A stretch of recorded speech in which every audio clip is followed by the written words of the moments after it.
आज मी आपले मराठी आणि गुजराती मारवाडी हे समाजामधले दोन फरक सांगतो मला.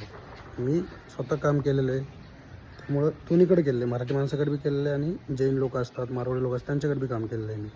तर मी ह्या दोघांमधलं तुम्हाला फरक सांगतो आज. तर मराठी माणसाचा फरक असा आहे, मराठी माणूस जो आहे तो मराठी माणूस जो बिझनेस करतो ठीक आहे करतो, पण असं काय झालेलं आहे, मराठी माणूस हा चिडचिडा झालेला आहे. मराठी माणूस धंद्यामध्ये चिडचिड करतो, कस्टमरवर रागराग करतो.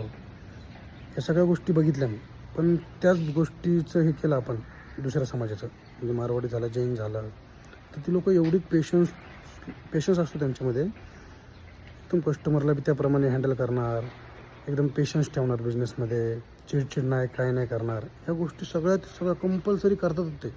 कारण मी दोन्हीकडे बघितलं ना रे, की मराठी माणूस कसा आहे, हे माणूस कसा आहे.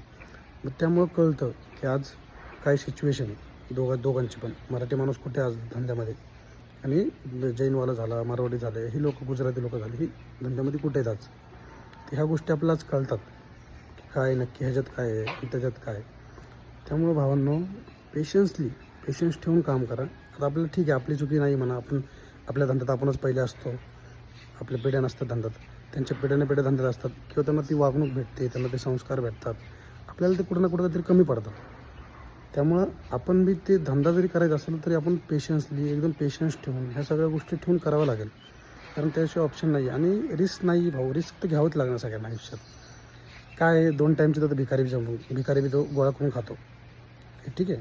मग आपल्याला काय येतं, आपल्याला काय भेटणार नाही का तेवढा, आपल्याला भेटेल ना, का नाही भेटणार, भेटेल 100% भेटेल. त्यामुळे आयुष्यात रिस्क कंपल्सरी घ्यायचीच भावांना. आणि मी आत्ता नोकरी करतो आहे, पण अजून 2 वर्षांनी मी धंदाच टाकणार. आणि मी लाईफमध्ये ठरवलं नाही भाई, आपल्याला कुठलीही परिस्थिती असू दे, धंदाच करायचा, धंद्याशिवाय ऑप्शनच नाही भाई आपल्याला.